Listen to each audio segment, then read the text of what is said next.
Good afternoon, everyone. It's just before 1 o'clock. I've jumped the gun. Well, that's something good, isn't it? Fridays, and I'm still up for it and up for a bit of history. Welcome to another history update. And these seem to start to become really popular. So unlike my produced videos, these is just me, talking to the camera. There's no funny gizmos. There's no great graphics. And it's me just chatting as if we were, at a pub or, on a walk or something, and sharing, I guess, my love of history and a bit of what's going on. So, and hello, good morning to Missouri. Hello, I'm just looking down here. Good morning from Canada. I thought I'd do this one today at around this time, because I know that, nearly a third of my viewers come from across the Atlantic. So Canada and the US, and a tiny group from Argentina as well, for some reason. But principally across in North America. So I thought maybe some of you would catch me at this time. But I appreciate with viewers from all around the world, I'm never going to keep everyone happy. And I know a couple of guys from Australia got in touch and said, "What about us?" Problem is, I need to probably doing it something like 9 o'clock in the morning for you Australians and New Zealanders, and all my American fan base will be well asleep at that stage. Anyway, Dalton, good to see you. I was going to give you a shout out, Dalton, because I want to thank you in particular, along with a couple of other people who've recently joined my membership channel here on YouTube. So yeah, thank you to Dalton, thank you to John, thank you to Jeremy, and everyone else who's joined in the last month. It's been fantastic. Love having you on board. I've got another exclusive video in the process. This is like painting the fourth bridge, isn't it? Just you get one video out of the way and off you go again. But Dalton, yeah, I'm definitely be getting one member's exclusive video out every month. That's my commitment as a thank you to you guys putting your hand in your pocket and supporting me. So thank you. So yeah, one video a month. We've already done the R-101 airship. We did. We've done the general who tried to avoid the Boer War. We've had a couple of others as well. We had the first man who won the only man to ever been awarded both the Victoria Cross and the German Iron Cross. Great story. And we've had a couple of others. I've been on a battlefield tour at Naseby, one of the big English Civil War battlefields. So anyway, it's been a busy week this week. Monday I was out traveling. I traveled up to Cheshire, northwest England, where I was delivering a live talk, in-person talk. And that's great. I love going out and speaking to groups, history groups, U3As, WIs, National Trust Associations. I've had a couple of inquiries from British Legion and regimental associations as well. And, pursuing those, because I think they'll be great fun to do some of those talks. But anyway, I was up in Cheshire this week. That was to a local history group. And I was doing a talk about the plague village of Eyam, spelt E-Y-A-M, in Derbyshire, otherwise known to locals in Derbyshire as Eyam. And this was a village in the last great outbreak of the plague in Britain in 1665-66. They actually went into self-imposed lockdown. They plague arrived in the village. And by the way, the bubonic plague, massive death rates. About a third of the population in a town, if bubonic broke out in those days, would be killed. Not a third of the people who caught it, a third of the people. And this little village made a brave decision, that they wouldn't run. They would all stay in the village, and they wouldn't spread it around Derbyshire and out into the wider area, Sheffield, Manchester. A really inspiring story. Anyway, so I was there talking that one. Funny enough, I'm back up in the northwest of England next week, delivering actually the same talk. Recently, I was over in Wales delivering one about Dad's Army and their real wartime service. That went down really well. It was a big gathering, well over 100 people there. And recently as well did one about the Zulu and Rorke's Drift. And again, big gathering there. And a lot of people enjoy it, not least because the men, they quite enjoy the battle stuff. There's only a certain amount of costumes from Elizabethan times you can sit through. So if any of you are members of organizations and you need speakers, then consider me and get in touch by all means. Come over onto the website. Details of the website are down below in the description, historychap.com, and you can drop me a line from there. And I try and keep my rates reasonable. Sometimes I'll stay at people's houses, like people who've invited me to speak, just to keep the cost down for their organization as well. So let me just have a quick look at what everyone's chucking away here. We've got lots of people. Tim Murphy from the Valley in California. I bet it's got to be, actually, we've got a bit of sunshine here at the moment, but pretty damn cold. From Banbury in England. That's much better, much closer to me. Thank you, Carlos. And someone said, I visited Eam many times, went on a school trip there. I think if you come from a certain part of England, everybody's been on a school trip there. And then elsewhere in England, people just look at you as if you're totally mad. Yeah, as I say, great story. If you ever got big enough and it was worth, you could come and speak in Canada or USA. I'd love to come and speak in Canada and the USA. Somehow we'd have to make it all logistically work, cost-wise work. But I would love that. Someone else has approached me recently and said, would I go to Adelaide in South Australia? And the answer is eventually, yes. There's nothing stopping me. I'd be up for it. Someone else from Chicago, Mitch from just outside Chicago, is looking to see if he can somehow tie me up with something over in the United States. So yeah, it'd be cool. But in the meantime, I think we've got to be a bit realistic. England and Wales are probably sort of financially, for a lot of the organisations, the only people that can really afford me to come over, and where I won't be out of pocket as well. Anyway, so that's it. I hope, thank you very much for everyone who's watched last night's video on the Kohima epitaph and the battle, the forgotten battle that really changed the Second World War in Southeast Asia, and General Bill Slim, a very, I was going to say a forgotten general. Certainly, he doesn't get the kudos that he deserves. And of course, the British, a lot of people in Britain almost forget that the British were fighting the Japanese. They see it very much as something the Americans did after Pearl Harbor. It was like revenge time, fighting the Japanese. Don't realize that the British were involved, along with all our Commonwealth troops from Australia, India, etc. And we had African regiments fighting at Kohima and Imphal from West Africa and East Africa. And people sort of just about remember in Britain that we fought Italy. And my granddad was in Italy, actually got mentioned in dispatches twice. But they were called the D-Day Dodgers because they weren't doing the proper fighting at D-Day. I mean, I think they were doing some pretty damn good fighting in Italy, pretty bloody fighting if you look at places like Monte Cassino. And of course, British soldiers in the Far East, well, we were really out of sight, out of mind, and they nicknamed themselves the Forgotten Army.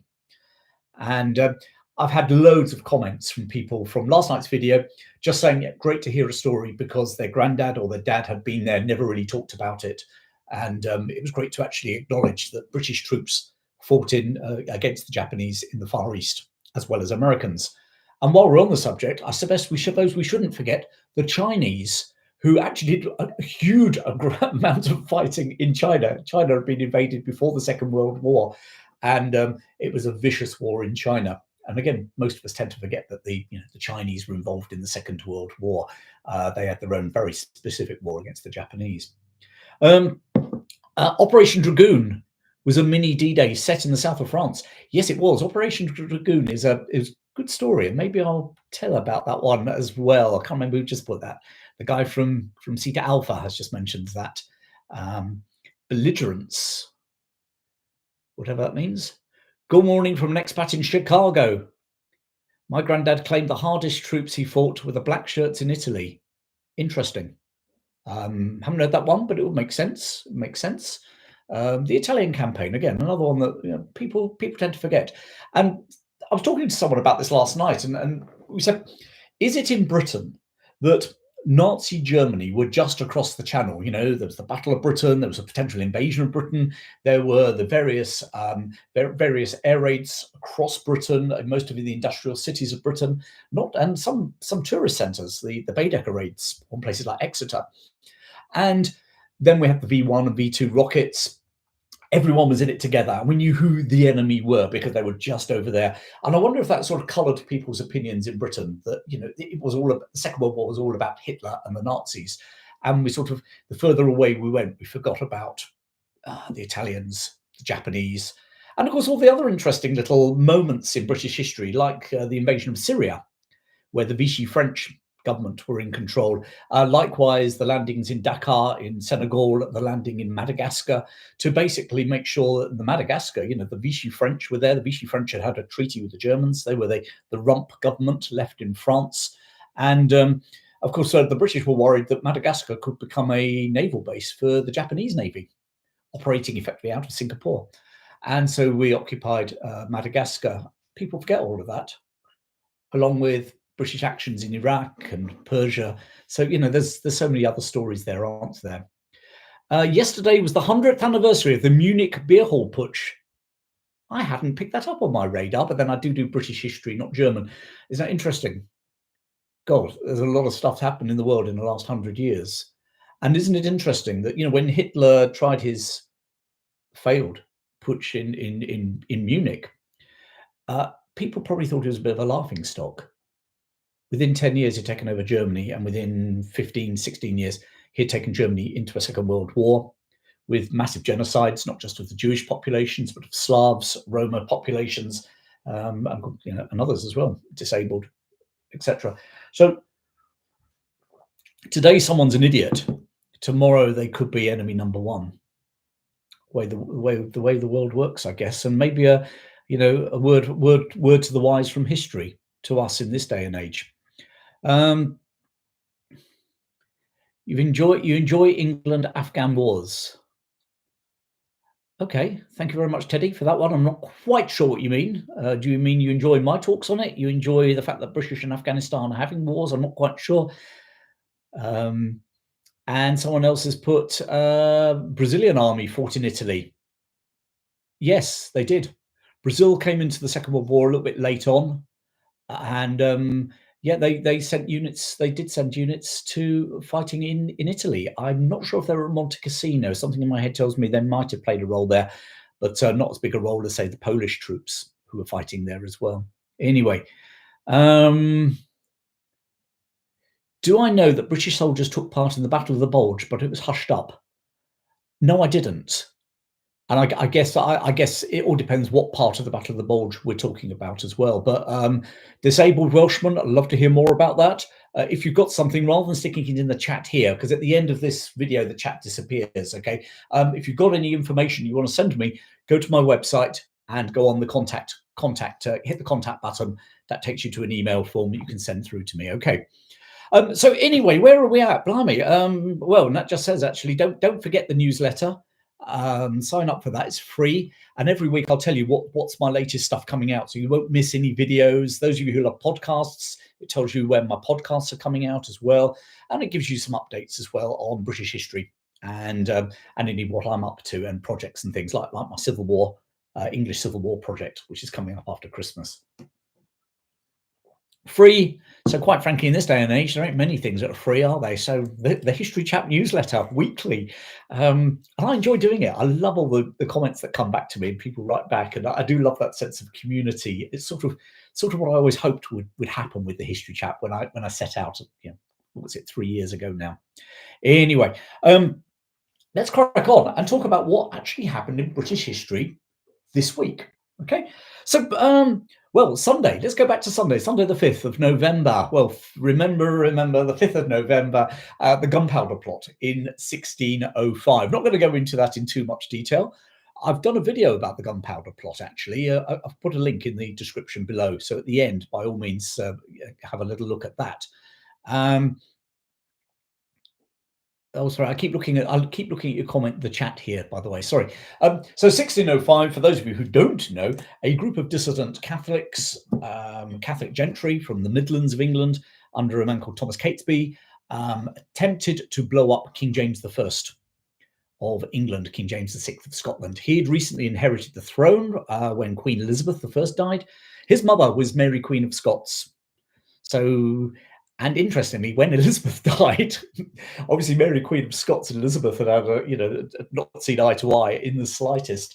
And when Elizabeth died, one of the first things that James did was bring his mother to his mother's body to Westminster Abbey, where he put her in a tomb that was ever so slightly bigger than Queen Elizabeth's, just to as a final one over from his mum who'd lost her head during Queen Elizabeth I's time. Anyway, James I had recently assumed the throne, and Catholics were all hoping that somehow he would relax I guess fundamentally the victimization of Catholics in England, Actually, he wasn't interested in that. He was actually reasonably Protestant, and he was more interested in hunting witches than he seemed to be exposing or helping Catholics. And the Catholic gentry, after a couple of years, realised that things weren't going to change, so they decided to change it for themselves. Which is interesting because, you know, when we see people toppling statues or anything like that, or signing petitions, these guys decided to really go the whole thing. They weren't going to sign a petition or anything like that. They were going to blow up Parliament with the king in it, and indeed his eldest son, the Prince of Wales, who I'm going to talk about in a moment.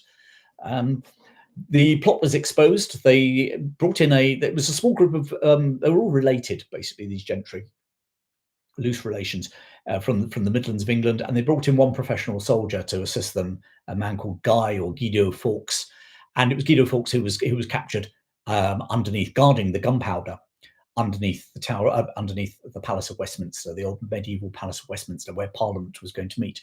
Obviously, the plot was exposed, massive. The plot originally had come to the attention of Lord Cecil, the chief minister of the king. He'd received a tip-off. He didn't quite know who the conspirators were or when they were going to strike, although he had a pretty good inkling because of a letter he'd received, which had basically told a Catholic peer. Someone wrote to a Catholic peer and said, basically, don't go to the opening of Parliament, because they will be killed. Those who oppose us will be killed, though they won't see by how. And Cecil supposedly worked out that this was obviously some sort of gunpowder plot, and they were going to try and blow up the king. But he didn't know quite who was involved. Some people say that it was a put-up job, that he really gave them enough rope to hang themselves. He wasn't really interested in the conspirators, but he was an arch anti-Catholic and was looking for a really good excuse to come down hard on the Catholics, especially before King James maybe changed his mind and forgot about chasing witches and decided to relax rules against the Catholic population. Anyway, so they were all captured. Guy Fawkes in particular, they were all captured. They were all sentenced to be hung, drawn and quartered, which they were in early 1606 in London. But it's interesting that Guy Fawkes, of course, is the person who is remembered, and effigies of the Guy are burnt on bonfires. Interestingly, just as a matter of thing, very British tradition, but also it was adopted in North America originally, in the colonies, where it was called, I think it was called Pope Day, but basically they burnt effigies of the Pope. They weren't really interested in Guy Fawkes. Just before the American Revolution, they changed a bit, and effigies of people like King George III were being burnt on them. But after the American Revolution, after independence, it rapidly died out in most of North America. One or two little enclaves kept it, or kept versions of it. Anyway, Jim has said the British involvement in the Battle of the Bulge is documented on the channel of a fellow Englishman, World War II TV. Well, I would say go and see that, but not now, but World War II TV. Thank you very much indeed, Jim, for putting that on there. Some great stories out there from history, aren't there? 1688, the 5th of November, 1688, the Glorious Revolution, or so-called Glorious Revolution in Britain, where William of Orange landed in Brixham, in Devon, at the head of an army to usurp his father-in-law, or to overthrow his father-in-law, James II of England. James II, last Catholic king. It's a similar sort of storyline to Gunpowder Plot, and very symbolic that the great Protestant hope was landing in England on the anniversary of the Gunpowder Plot earlier in the century. I don't want to go into that too much, but it was something that we talked about in a recent members video. I did a live talk for my members, both YouTube members and also my History Chap supporters club, and we talked all about how on earth the Germans ended up on the throne of England, and that's all about, partly about the Glorious Revolution in 1688, where the last Catholic king of England was overthrown by his son-in-law, William of Orange, and his daughter, Mary. And they reigned as William and Mary, only two monarchs ever to reign combined, a husband and wife being crowned as king and queen in their own rights, rather than as someone as a consort. And just for finishing it off, 5th of November, 1854, the Battle of Inkerman, in the Crimean War. And I did a video about that last year. So again, I've put a description in there. It's called the Soldiers' Battle. It was fought in thick fog. which meant that, well, for better or worse, the generals, and when you look at some of the British generals in the Crimean War, it's probably quite good that they couldn't get involved, wasn't it? But it became a soldier's battle, men just for fighting it out, very much in one respect, like Kohima that I talked about in last night's video as well. And I say, video on that. 6th of November. Wow, this is one of the days that is a massive what if day in English history, because there are 3 events, all from royal events, okay? But bear with me, I know lots of you like all the battles and, you want to talk those, but, for me, battles happen because of political decisions. I use political in its widest context. I'm not necessarily talking about democratic politics.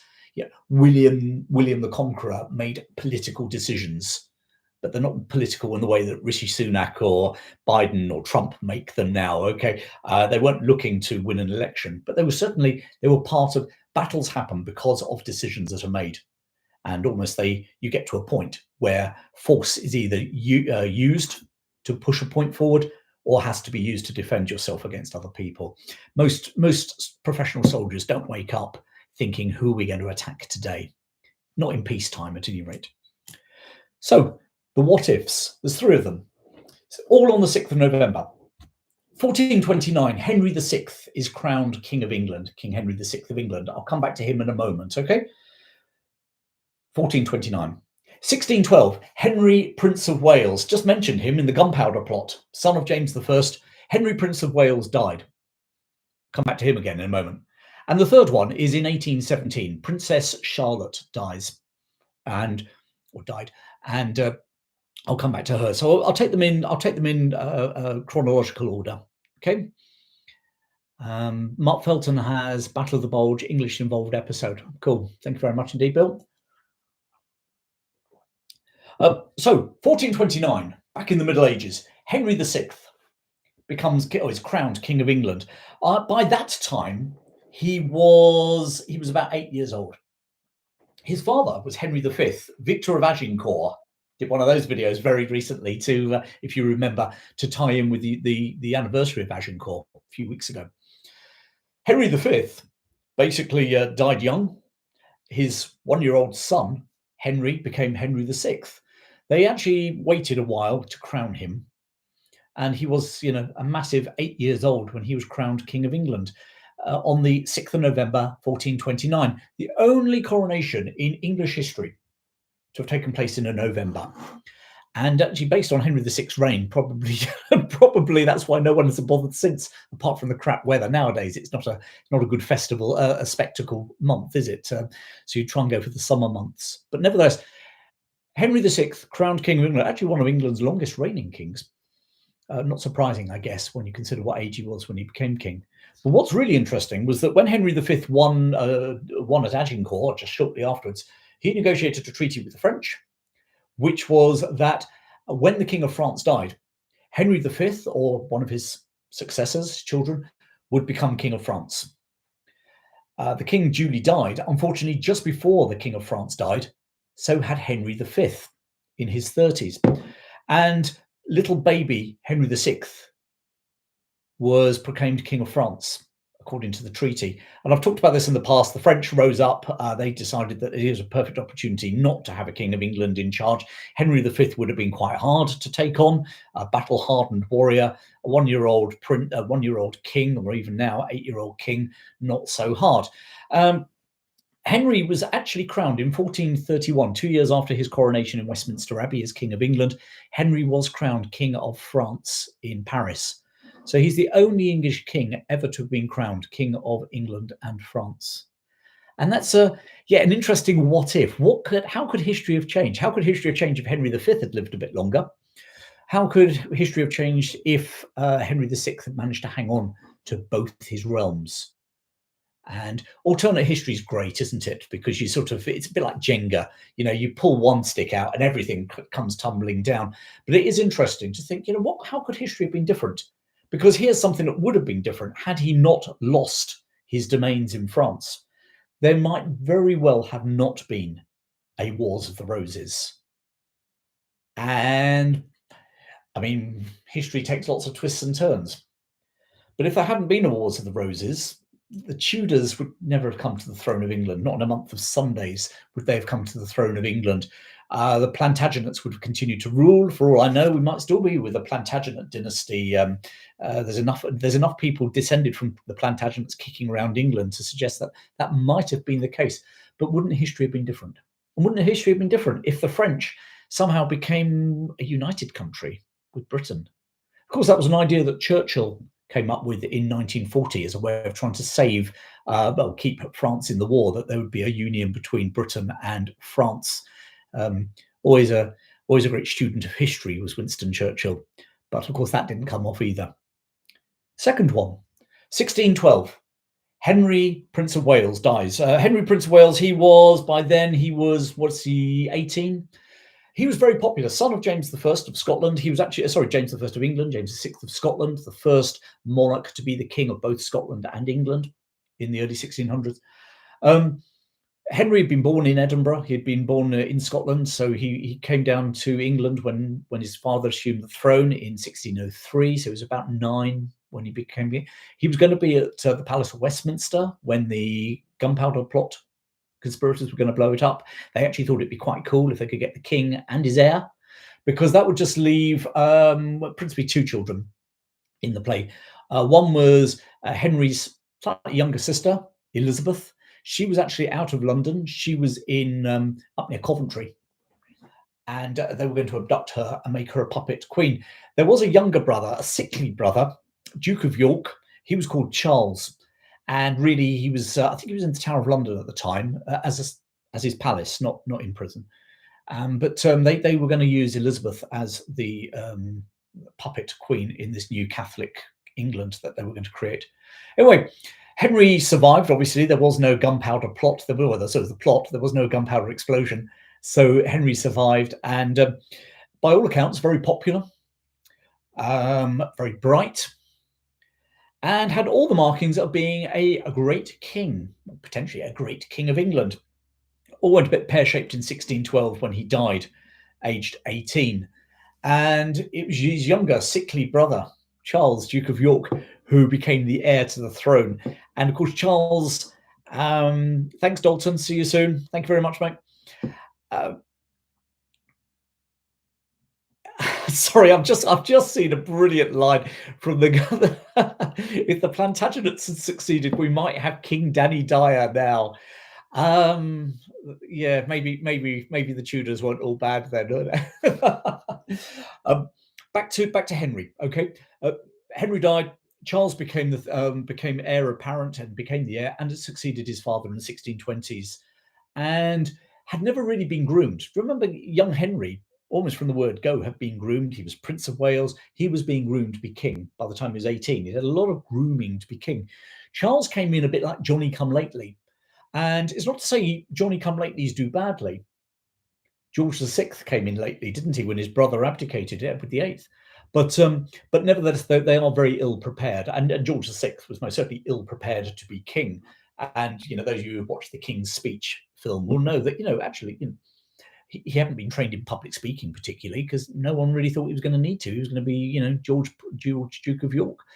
And it's a little bit like that with Charles. Charles came to the throne as Charles I. And as well, we all know, it ended up in a civil war and Charles losing his head. And I'll be covering that in a lot more detail in a mini-series I'm going to be running in January.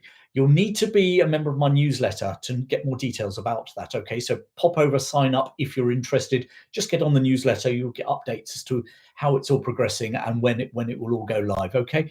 But I'm looking to do something like a six-part series on the English Civil War in January. Which leads us to our final one.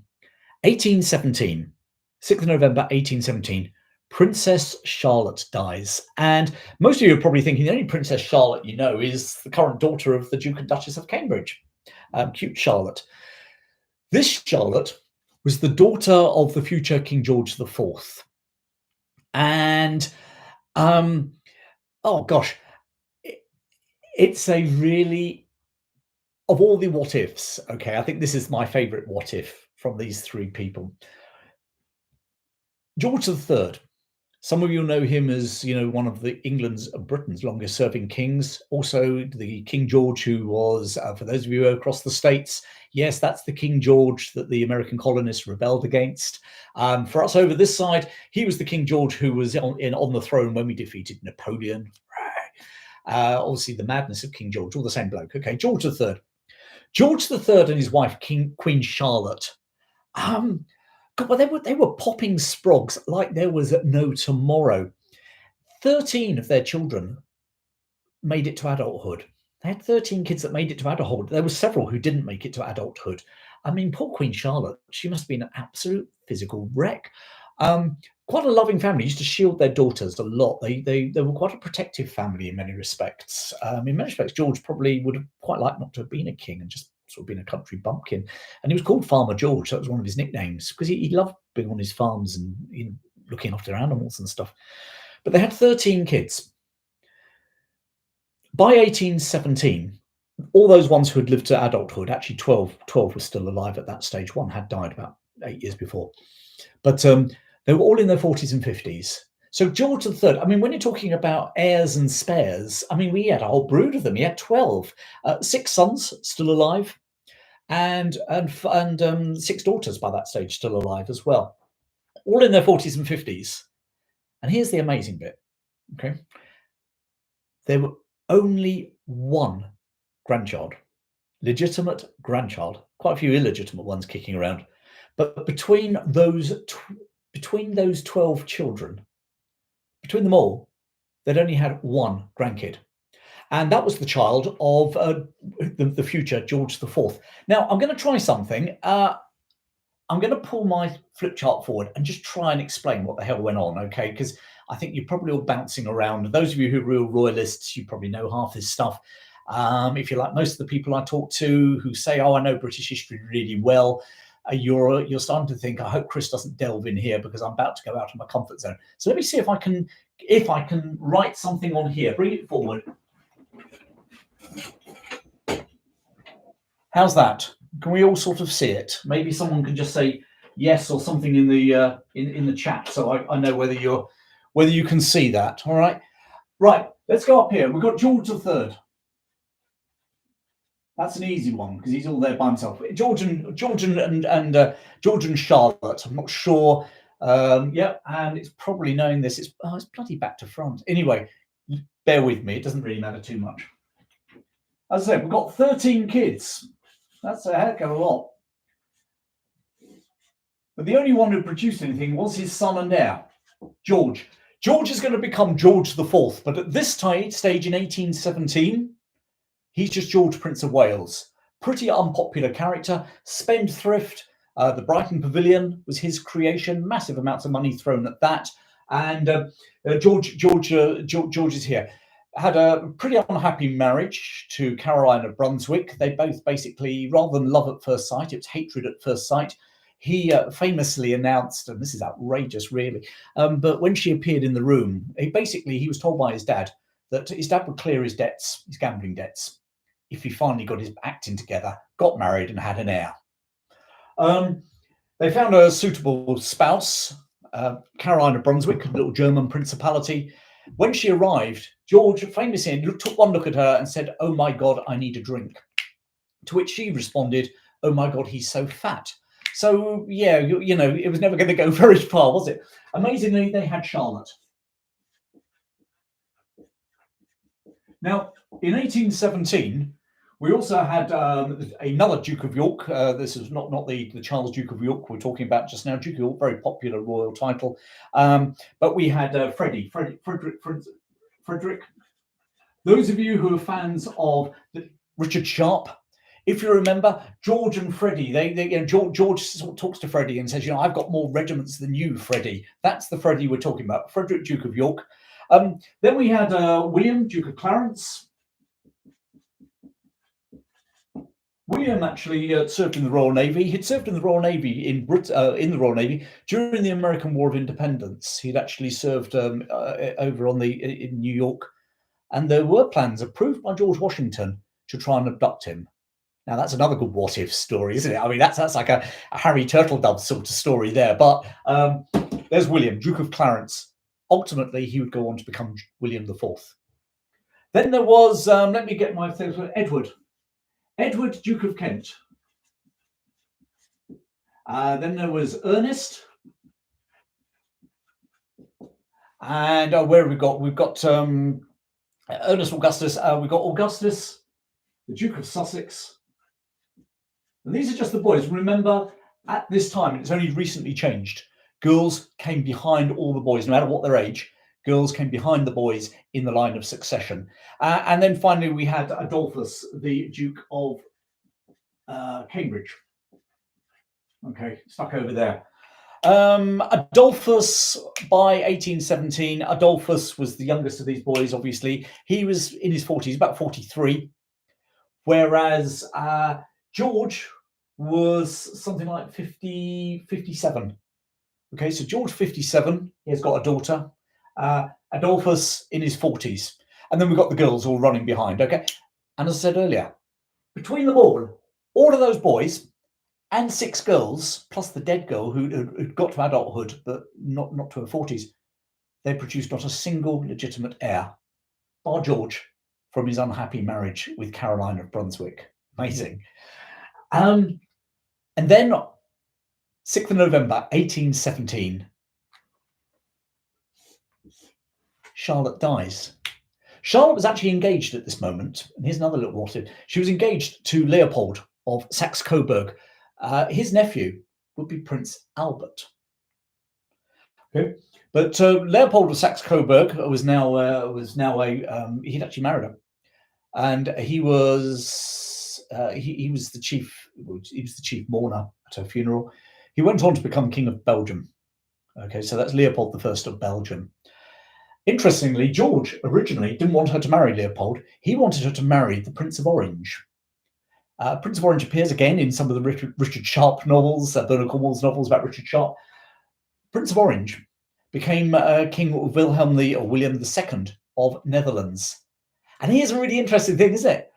If Charlotte had lived, she would have, through her father, George IV, when he died in 1830, she would have become Queen of Great Britain and its empire. What empire there was at the time? Principally Canada, a little bit of New South Wales, Cape Colony, little bits of India compared to where it ended up. A few other odds and sods. She'd have ended up with that. She would have married the King of the Netherlands. Their children would have actually inherited, boy would have inherited both thrones, the Netherlands and England. What an interesting concept. An interesting concept because the Dutch East Indies, Indonesia, would have become part of the joint British-Dutch Empire, an Orange Empire. That might have changed things in the middle, in the Far East. Don't know. And equally, of course, if you had a Dutch monarchy heavily involved in Britain, I wonder how that would have affected, say, the Great Trek in South Africa. I wonder how the Boers and principally Dutch descendants in the Cape Colony would have reacted. And would that have changed the history of South Africa? Interesting, isn't it? Someone's got 2 George III pennies on their desk right now. Great one. And someone's talked about Great One is locking her out of the coronation. Oh, well, before we go on with Charlotte, yes, the Caroline of Brunswick, George and Caroline, not only did they hate each other at first sight, when it was George's coronation in 1821, he actually locked her out of Westminster Abbey so she couldn't attend. And I've done a video on that. I haven't put the description in there, but if you go on the History Chat channel, okay, check out my George IV video. I think it's called The Coronation of George IV. It might be called The Coronation That Went Wrong. It is, I've done a talk on it actually recently at a church function. And it brought the house down. People really couldn't believe. It was like the Kardashians have taken over the royal family or something like that. No, actually, the Kardashians, quite frankly, have got more taste than what happened at that coronation. We had bouncers. We had George employed bare knuckle fighters to act as bouncers at Westminster Abbey to prevent her getting in. Imagine this. It's like Tyson Fury and his family being employed by Prince William at a coronation to stop Meghan Markle appearing, or Meghan, in fairness, it would be actually to stop his wife appearing and tiring those. I mean, it's completely bonkers. Great story. One of those bare knuckle fighters was a guy called Bill Richmond, who was an ex-slave and was now a free man in England, a black man, came over from America, only took up boxing, married a woman in Lancashire, white woman in his 40s, couldn't support her, so he took up boxing and became probably one of Britain's very first black sporting stars. Fascinating story. Anyway, where are we? So 1817, she's dead. There is no William of Orange marriage. There's no Leopold. Nothing's happened with old Leopold. He's snookered as well from Saxe-Coburg. Has to go off and become the king of the Belgians instead. So we now have a whole lot of people, including all the girls, in their 40s and 50s, and not a single grandchild. And in fairness, they're in their 40s and 50s. Who the heck is going to sire the next generation? Absolutely unbelievable. When you think about the law of averages, how George III must have been sitting there in his moments of sanity, wondering what on earth was happening. How on earth can you produce 13 children and still end up with one generation down? Absolutely no one. Well, basically, it was like a starting gun had been fired. Who was going to produce an heir? The line of succession was running like this, across from George across to Adolphus, and then assuming none of them produced any children and they all died, then it would finally go to one of the sisters, the oldest of whom was Charlotte, another Charlotte. So anyway, we now had the starting gun fired, and three of the brothers cracked on. Edward, Duke of Kent. Where are we? Ernest Augustus and Adolphus, the Duke of Cambridge. And the game was on. Let's produce a grandchild. Because at this rate, no matter where you actually were on this line, everyone was going to die out. And eventually, as everyone died out, it would have to drop down to the first child. Okay. And this is a great one here. Okay. I've just got to get it right. And I made a note of it earlier because I was just thought it was absolutely fantastic. 26th of March, 1819.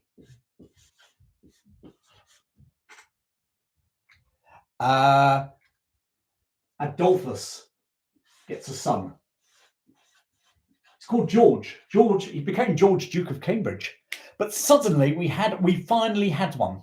26th of March, 1819. So where are we? Not quite 18 months after young Charlotte had died.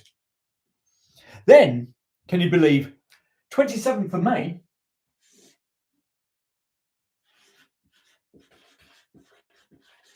Ernest gets a sprog too. Little boy called George. Had to be a bit of a nod to his granddad. And just 3 days before that, so Adolphus, Ernest, we've still got a bit of a dearth here. 3 days before George was born, Edward at age 50, finally produced a daughter. And her name, like her mother, Victoria. And suddenly, that was 1819. So finally, when George III died in 1820, we at least had 3 grandchildren kicking around. Obviously nothing for George. He was now George IV. And we had Frederick, William. Edward died in 1820, same year as his dad, so he was now out of the line of succession. Ernest kept going. Where are we at? Augustus kept going, and the Duke of Cambridge, Adolphus, kept going. When George died in 1830, Freddie had already died 3 years earlier. The throne passed to William, Duke of Clarence. William became William IV. When he died, the throne couldn't go to Edward. Edward was next in line, but he was already dead. It went down to his daughter, Victoria, in 1837. And that's how Queen Victoria ended up on the throne. But what a group of what-ifs. Interestingly, for those of you who are into your military history, especially Crimean War history, Adolphus's son, Adolphus, Duke of Cambridge, his son, George, Duke of Cambridge, is the Duke of Cambridge who was the Commander-in-Chief of the British Army for a large part of the 19th century, fought in the Crimean War, or was commanded in the Crimean War, later became the Commander-in-Chief of the British Army, and was the main block on Sir Garnet Wolseley ever becoming Commander-in-Chief. And really, when Wolseley became Commander-in-Chief, he'd lost his edge. and it was all because of what he described as the great big German sausage, as Wolsey's words, was in charge of the army. And of course, Queen Victoria wouldn't sack her cousin. So Wolsey was marking time for far too long. And like a lot of people who mark time for far too long, when they finally get their job, top job, they've lost it a bit. You know, Anthony Eden, Gordon Brown, two good examples in 20th century politics or 20th, 21st century politics. Interestingly, Ernst, when Queen Victoria became Queen of Great Britain, women could take the throne of Britain. They had before Queen Anne, Queen Mary, with William of Orange that we just mentioned earlier, and of course, notably Queen Elizabeth I, and indeed Mary Tudor. So she took the throne of England. That wasn't a problem. However, a different law of succession applied in Hanover, in the Principality of Hanover, which of course the House of Hanover came from. So up until this point, up until when William died, the kings of Great Britain, were also the rulers of this tiny state, or reasonably tiny state, Hanover, in northern Germany. There was no Germany at the time. That was still coming, 1870. And so in Hanover, they refused to have the law of succession, said it had to be a man. So Queen Victoria was out of the running. And the throne passed to Ernest. He became King of Hanover, and his son George was George V of Hanover, the last King of Hanover. Okay.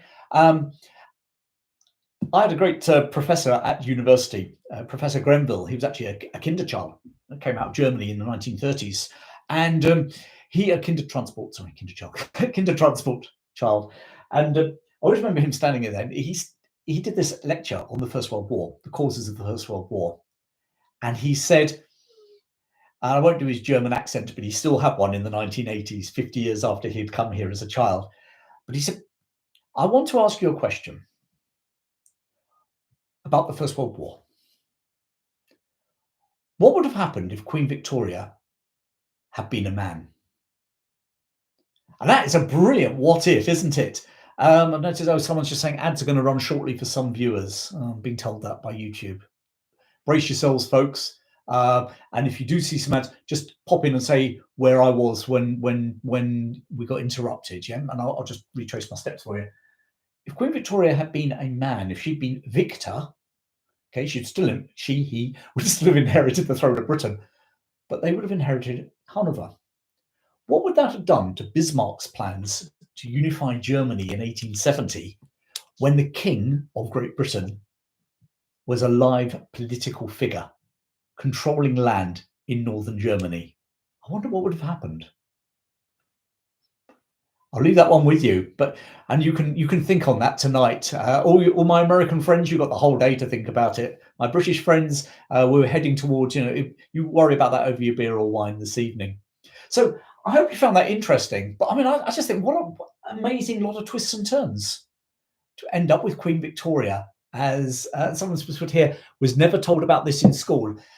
In fairness, you try explaining that to a group of teenagers who really aren't very interested and are more interested in getting out and playing football or seeing if they look pretty for their boyfriend or whatever.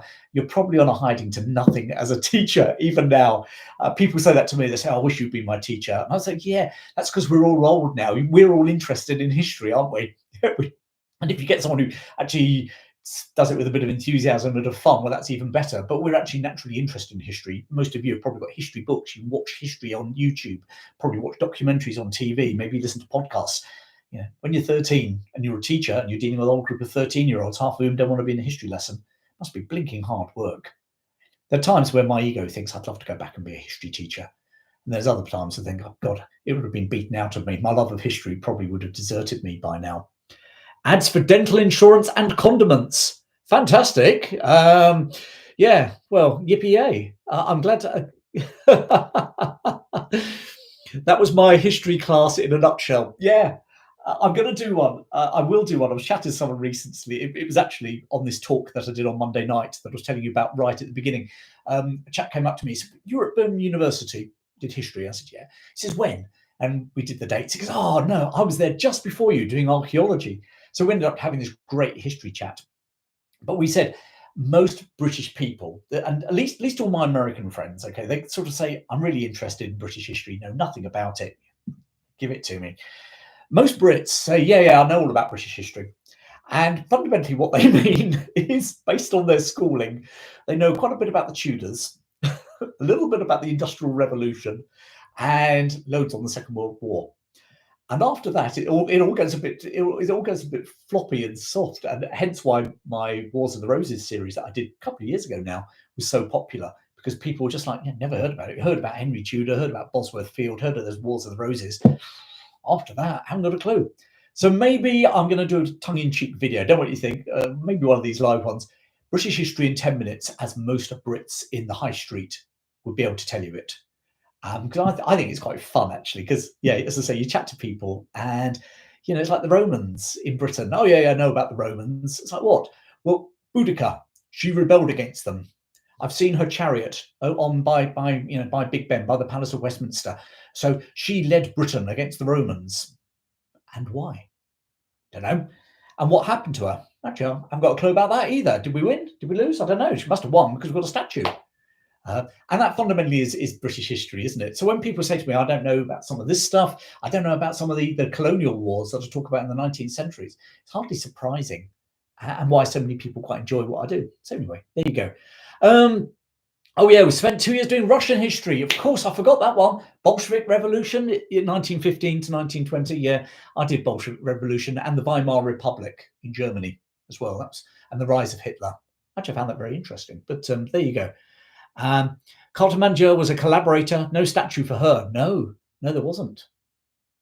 Interesting, isn't it, how history turns? Maybe I should do some stuff about Roman Britain or the Roman invasion of Britain, because it's fascinating. And equally, you know, the Anglo-Saxons rocking up in Britain is a fascinating story with a lot more twists and turns than most history books give you. School history books give you a lot more twists and turns than Victorian historians used to give as well, you know, where the Welsh just sort of, the Brits all just retreated into Wales. They were either wiped out or they moved on. And there's a lot of DNA from archaeological digs of graveyards, especially in what was the Kingdom of Mercia, in the Midlands of England, where they're basically saying there seemed to be a lot of interbreeding between the original British and these Anglo and Saxon immigrant incomers. And indeed, some of the names of the very early Wessex kings of Saxon Wessex, actually seem to have very strong Romano-British connections. So either the Angles and Saxons or the Saxons in Wessex were copying them, or there was a little bit more blood flowing through the veins of the Saxons than many of us have been led to believe over the years. Anyway, more, yes, please, more from the Romans, Chris. Fascinating. I never really did the Romans at school, except in my primary school. Somebody who heard me talk about Mr. Hands, my very first history teacher, brilliant teacher, classical history teacher. Took history from the Phoenicians and started working forwards. Great, very European-centric, obviously, you know, nothing about the Chinese or anything like that. But yeah, at least it started to put stuff into context. So let me just finish off. What else happened this week in British history? And let me just move this back, because I'm feeling a bit like I'm being squeezed here, crushed by a flip chart. We're really rocking towards the top end of the hour, and I do need to knock off soon because I'm actually going down to Surrey tonight. I'm going down, funny enough, I'm going down to the National Shooting Centre at Bisley, meeting some people about a potential project, History Chat project. Can't say any more than that because it's very early days and might not come to anything. And I don't want to jinx it actually by saying, oh, it could be really, really good. It could be exciting. Hope it is, might not be. So anyway, I need to be hitting the road in a while because I want to drive down there in the daylight. So last few things that happened in British history this week. 7th of November 1920, the unknown warrior is chosen.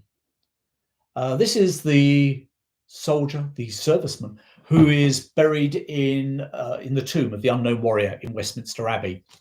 Fascinating story. I've actually done a video about it. Again, I have put a link in the bottom down below for you, so you might want to follow that one up actually, because that's fascinating. But fundamentally, it was an idea from an army chaplain that we should honour. Bring one unknown warrior to represent, you know, something like it's a ridiculous number of troops bodies have never been recovered or buried properly from the First World War. British troops I'm talking about. It's a huge number. something like 300,000. It might be more. It's in the video. I can't remember now. But a massive number. 30–40% of the British troops who were killed on the Western Front have never had their bodies discovered or properly buried, shall I say. This was an idea that it would represent everyone who'd fallen and be a marker for everyone who had suffered a loss back in Britain. And they brought 4 bodies to a chapel in France on the 7th of November 1920. A general was there with one other officer. The other officer's role, junior officer, was to make sure that the general didn't peek. 4 bodies were brought, wrapped in the Union flag, totally unidentifiable, mummied effectively in the Union flag. They were brought from the 4 big battlefields of the Western Front where the British had fought. And he chose them. He chose a body at random. We don't know, seriously, we don't know. Here are the things we don't know about the tomb of the unknown warrior. We don't actually know if he was a soldier. Could have been an airman, could have been in one of the naval brigades. We don't know. We don't know what regiment he or she came from, obviously. We don't know their name. We don't know if they were a common soldier, a private, or whether they were a senior officer. We don't know if they've been decorated or not. We don't know where they came from in Britain. Could be Scottish, could be Welsh, could be English, could be Irish, could be from what's now the Republic of Ireland. Obviously serving in the British Armed Forces at the time. Here's an interesting one. We don't actually know, or it could be, shall I say, from one of the Dominions or the Imperial troops who served in the First World War.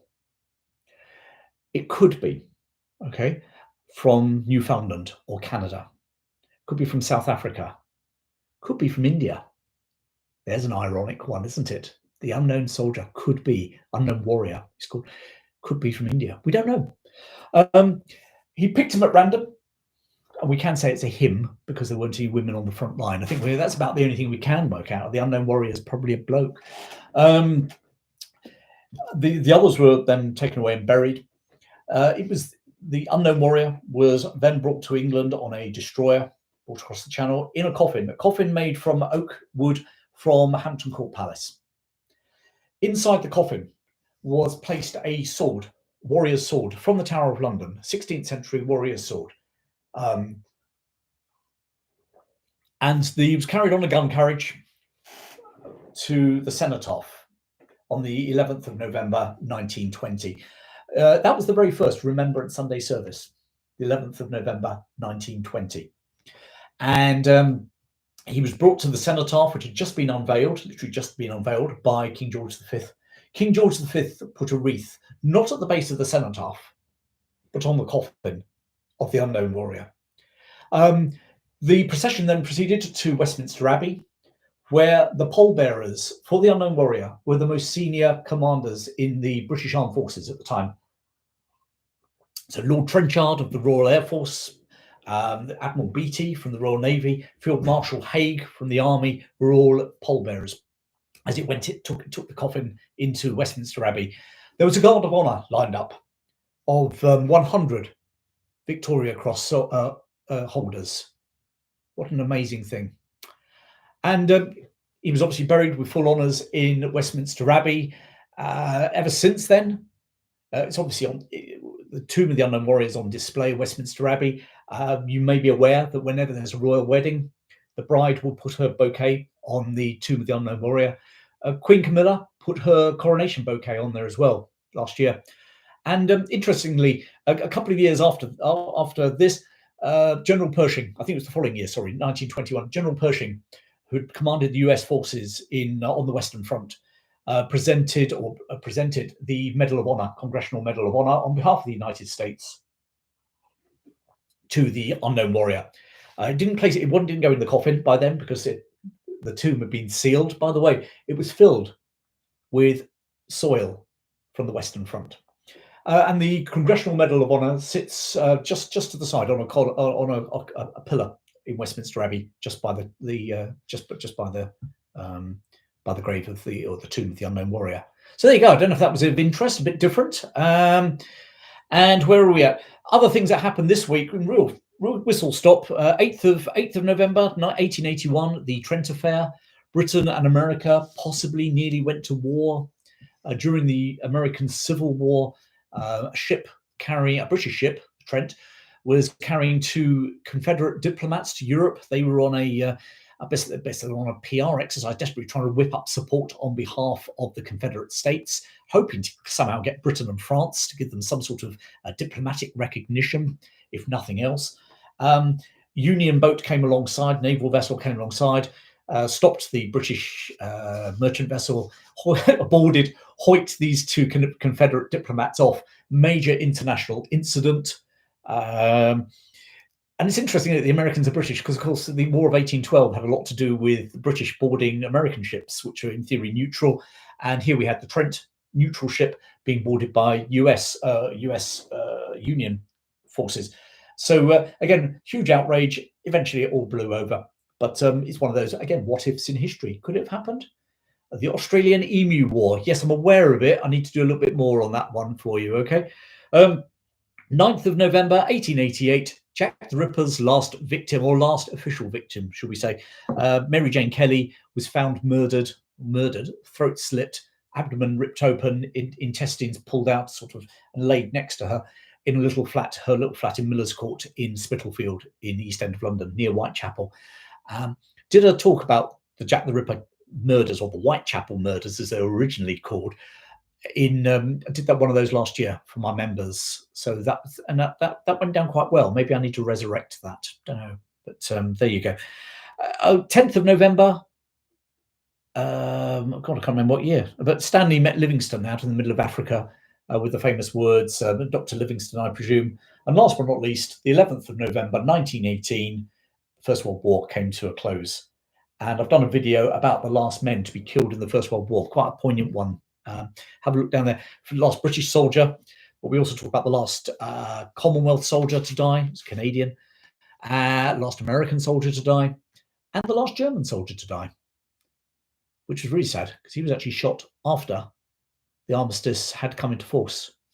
And he went towards some American soldiers to tell them that the house they'd been defending hadn't been booby-trapped and it was safe for them to come in.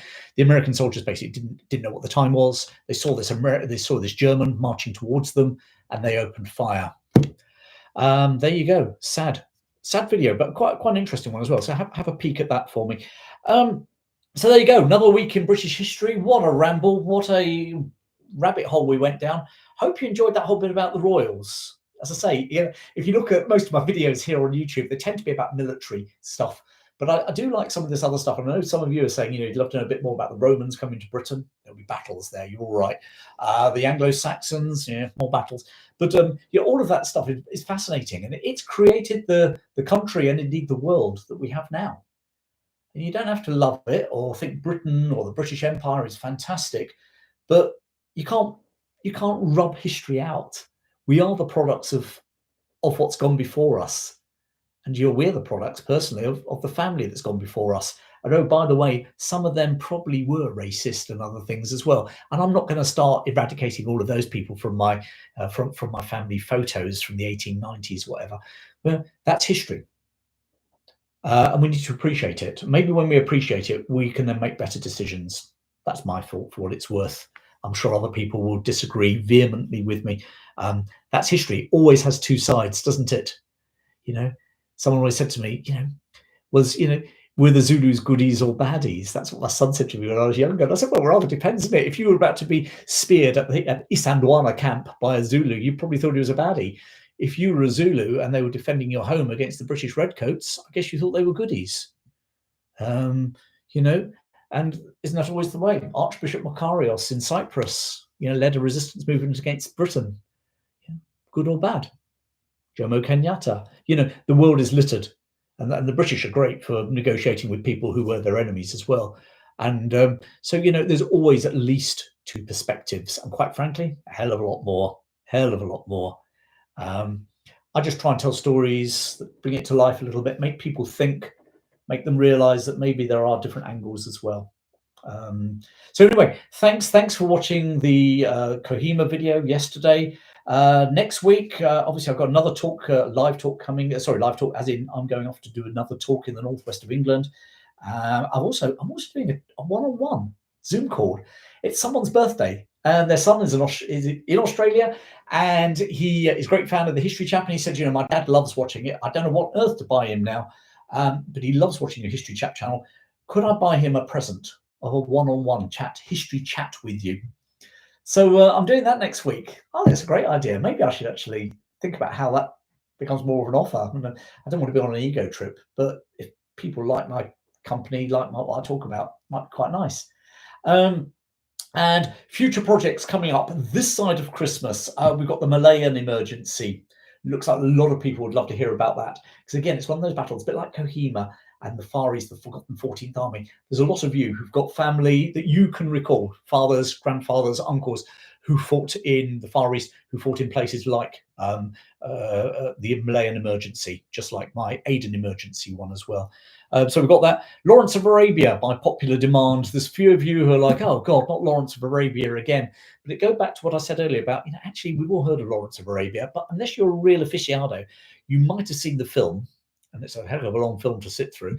So you might remember bits of it, but how much do most of us know about Lawrence of Arabia? So can be doing that one. And the Battle of Jutland, one of the great, well, the great naval engagement, I guess, of the First World War. A few other special ones coming up as well. So I'm looking forward to that. And remember, if you want to know and keep up to breast with all those things happening, then please sign up for my newsletter. There's a link below. And yeah, and you'll never miss out on another video. I'm also looking to see how I can do some of these videos that are ad free as well. I need to think about that. Yeah, and some practicalities around that. But anyway, that's for another moment, isn't it? So thanks very much for joining me today. Hope you have a great weekend wherever you are in the world. And thank you so much for all your continuing support. I really do appreciate it. Take care. See you very soon.